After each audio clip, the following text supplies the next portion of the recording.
नमस्कार, स्वागत है आपका। आप देख रहे हैं प्राइम टीवी और मैं कीर्ति मंडोला। वक्त हो चला है इंटरनेशनल बुलेटिन का, तो चलिए करते हैं शुरुआत कुछ अंतर्राष्ट्रीय खबरों के साथ। G20 के विदेश मंत्रियों ने जापानी शहर नागोया में एक बैठक के दौरान विश्व व्यापार संगठन में सुधारों पर जोर देने पर सहमति व्यक्त की। एक प्रेस वार्ता के दौरान जापान के विदेश मंत्री तोशिमित्सु मोतेगी ने कहा कि एशिया प्रशांत मुक्त व्यापार समझौते पर चल रही बातचीत को सभी 16 सदस्य देशों द्वारा भारत के बाहर होने के बाद भी समाप्त किया जाना चाहिए। मोंटेगी ने जापान के केंद्रीय शहर में 2 दिवसीय बैठक के बाद जैसा ही बहुपक्षीय ढांचे में विश्वास अब कम आंका गया है। G20 ने इस बात को साझा किया है कि WTO में सुधार किया जाना चाहिए ताकि ये कई मौजूदा मुद्दों का समाधान कर सके।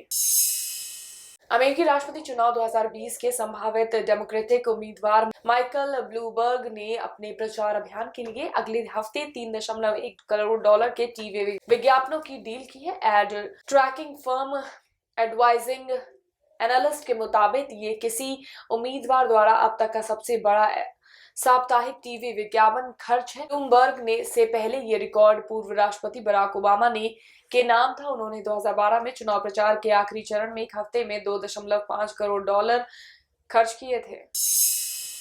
अमेरिका में काम करने वाले एक भारतीय नागरिक पर अपने पूर्व नियोक्ता के कंप्यूटर सिस्टम को नुकसान पहुंचाने और धोखाधड़ी का आरोप लगाया गया है। न्यूयॉर्क के सदर्न डिस्ट्रिक्ट के अमेरिकी अटॉर्नी जोफ्री बर्मन ने बताया न्यू जर्सी निवासी 37 वर्षीय मयूर रेली पर कंप्यूटर धोखाधड़ी और दुरुपयोग के 2 आरोप हैं। इन आरोपों में से प्रत्येक के लिए अधिकतम 10 वर्ष की सजा का प्रावधान है। रेले न्यू जर्सी में गिरफ्तार कर न्यूयॉर्क में सदर्न डिस्ट्रिक्ट की संघीय अदालत में अमेरिकी मजिस्ट्रेट सारा नेटबर्न के समक्ष पेश किया गया था। पश्चिमी केनिया में लगातार हो रही भारी बारिश के बाद आई बाढ़ और भूस्खलन की वजह से 34 लोगों की मौत हो गई। केनिया के गृह मंत्री फ्रेड मातियांगी के मुताबिक पोकोट सेंट्रल जिले के करीब तकमाल इलाके में हुए भूस्खलन की वजह से 17 लोगों की मौत हो गई। वहीं दक्षिणी पोकोट में परुआ और तपाच गांवों में भूस्खलन की वजह से 12 लोग मारे गए। पश्चिमी पोकोट काउंटी के कमिश्नर ओकेलो के मुताबिक 2 नदियों में बाढ़ आ गई थी, जिसके बाद हालात बेकाबू हो गए। किताले और लोडवार के बीच एक कार भी बाढ़ की चपेट में आ गई, जिसके बाद 5 अन्य लोगों की मौत भी हो गई।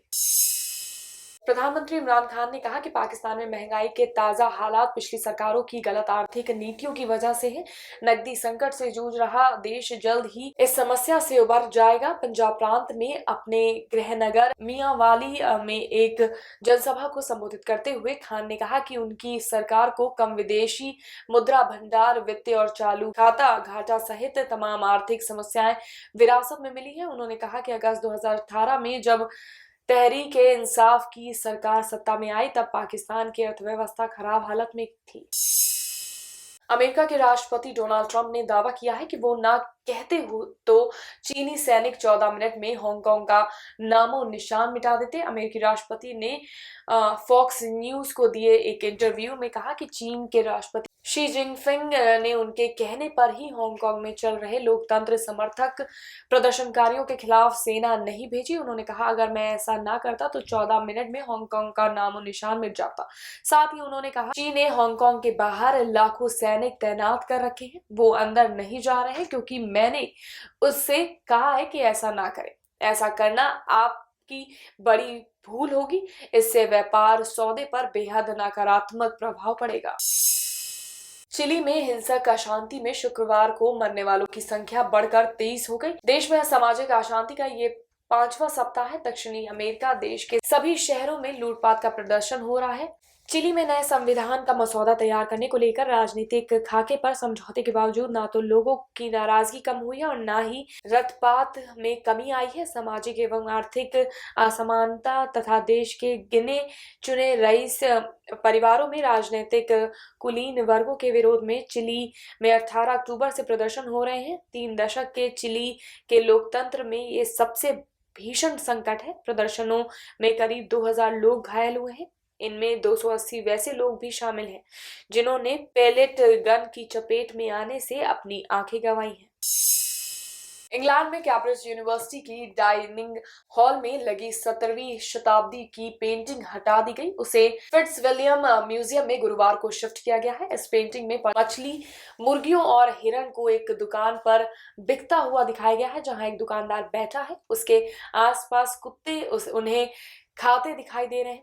इसे लेकर यूनिवर्सिटी के छात्र काफी समय से विरोध जता रहे थे। उनका कहना था कि हम शाकाहारी हैं और वो पेंटिंग मांसाहार को प्रेरित करती है। इस पेंटिंग को मशहूर पेंटर फ्रीडर्स ने बनाया था।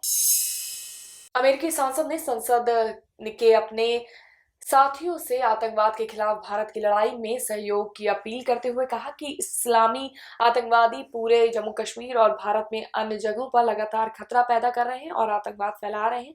सांसद फ्रांसिस रूनी ने गुरुवार को कहा कि भारत के समक्ष कई क्षेत्रीय एवं भू राजनीतिक खतरे हैं। इस्लामी आतंकवादी पूरे जम्मू कश्मीर और भारत में अन्य जगहों पर लगातार खतरा पैदा कर रहे हैं, आतंकवाद फैला रहे हैं। हमें आतंकवाद के खिलाफ लड़ाई में नई दिल्ली में सरकार का सहयोग करना चाहिए। सऊदी अरब की सरकारी तेल कंपनी सऊदी अरामको ने शुरुआती दौर में ही संस्थागत और रिटेल निवेशकों से करीब 73 अरब रियाल आकर्षित करने में सफल रही है। न्यूज एजेंसी रॉयटर्स ने अपनी एक रिपोर्ट में सऊदी अरब की सांबा वित्तीय ग्रुप के हवाले से ये जानकारी दी। इस रिपोर्ट के मुताबिक अभी तक छोटे निवेशकों ने सऊदी अरामको के आईपीओ में करीब 14 अरब रियाल लगा चुके हैं, जबकि संस्थागत निवेशकों द्वारा सब्सक्रिप्शन भी 54.4 अरब रियाल के पार जा चुका है। सबसे ज्यादा कमाई और सबसे ज्यादा मुनाफा सऊदी अरामको का इतिहास साल 1933 से शुरू हुआ था, जब सऊदी अरब और standard oil company of California के बीच एक डील अटक गई।